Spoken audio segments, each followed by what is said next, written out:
څوک وایي نضر ابن حارث نو هغه به فارس ته تلو او په فارس کې به د عجمو چې کوم بادشاهان تیر شوي دي رستم اسفندیار نور داسې بادشاهان تیر شوي دي نو د هغې واقعات د هغې کتابونه به یې وړل او بیا به قریشو ته دغه قصې بیانولې چې فلانی بادشاہ دونه بهادر او فلانی بادشاہ دومره جنگونه کړي دي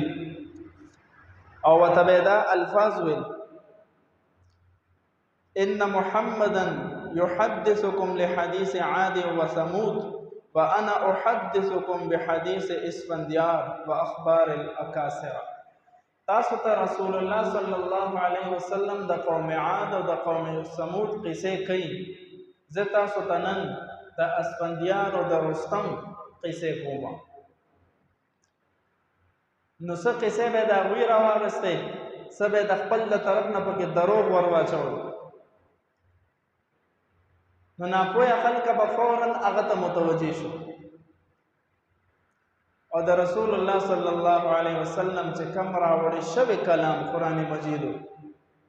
ويتركون استماع القرآن د قرآن اوریدل به پرېږدي او هغه ته متوجه شو نو په دې طریقه سره به د امت مسلمه ګمراه کولو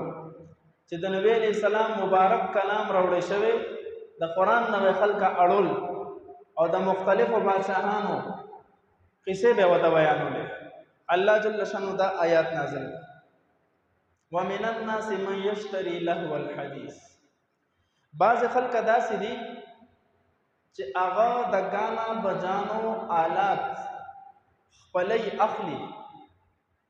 ليضل عن سبيل الله لپاره د دې چې خلق د الله د لارې نه گمراه کړي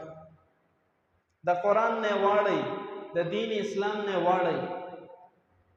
دې د پاره هغه غانا بجانا اپناوي د غانا بجانا دعوت ورکي د غانا بجانا ترغیب ورکي بدی طریقې سره د انسان په ځل کې دا اسلام حقانیت چې کم پروت یا کمزوري شي بغیر علم اصل کې دې سره علم نشته جهالت ته د جهالت انتها ده چې د رسول الله صلی الله علیه وسلم مبارک کلام د خلکو په سینو کې یو سپک ونته ثابتای او د دنیاوی کلام غانا بجانا چې کومه ده او تاویل ماویل چې کومې قصې دي ناغه وته داسې ثابتای چې ګویا دا بالکل حق او سچ دي حدیث مبارک کې راځي رسول الله صلی الله علیه وسلم فرمایل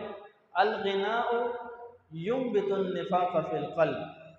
كما ينبت الماء الزرع دا غانا بجانا بدیزلو کې داسې منافقت پیدا کوي لکه څنګه چې په اوبو سره فصل راټوکي انسان چې کله غانې اوري فلم ګوري ډرامه ګوري ساز اوري هر فحاشي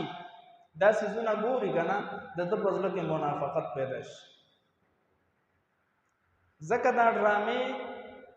او دا غانې د په خیالاتو باندې مبني وي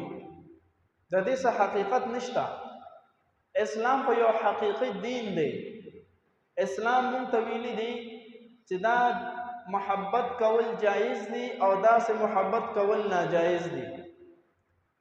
یعنی دا الله او دا الله د رسول سره مینا محبت کول دغه په احکامات او عمل کول دا مطلوب دی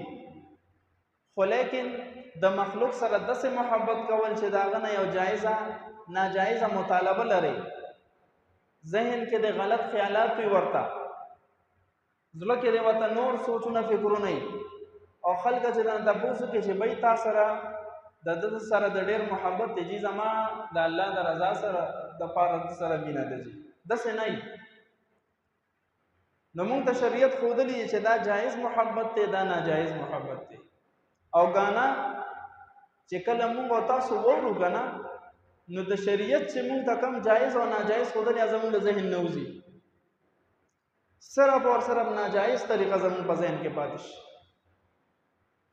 او چې څومره پابندۍ سره سړی غانې اوري او د کشان فلمونه ډرامې یو شی بل شی ګوري نو د پزلو کې دغه غانو او د فلمونو یو حقیقت پروزي او بدته هم دغه حق کاری یاره فلانې ډرامه چې وګورې جي نو ډېر اهم سبق به درته میلو شي. بعضې خلک دا وایي دا فلانې فلم چې وګورې نو داسې عجیبه عبرت دی پکې که نه چې سړی حیران کي، ایمان کې تازګي راشي. داسې بې خونده خلک هم مې اورېدلي دي. اوس ګانې سره او ډرامې سره چې د انسان هغه جذبه روچتېږي نو دا به څنګه جذبه وي؟ د ګانا بجانا سره زړه کې منافقت پیدا کېږي. بل حدیث مبارک کې راځي رسول الله صلی الله علیه وسلم فرمایل بعثت بکسر المزامیر، زه د الله د طرف نه پیغمبر را لېږلی شوی دې دپاره چې د ګانا بجانا چې څومره آلات دي د دغې ماتولو دپاره را لېږلی شوی. بکسر المزامیر، د ګانا بجانا چې څومره آلات دي د دې ختمولو دپاره را لېږلی شوی. یو ځل امام نافع رحمه الله د خپل آقا سره روان دی عبدالله ابن عمر رضی الله عنه په یو لاره تېرېدل فسمع مزمارا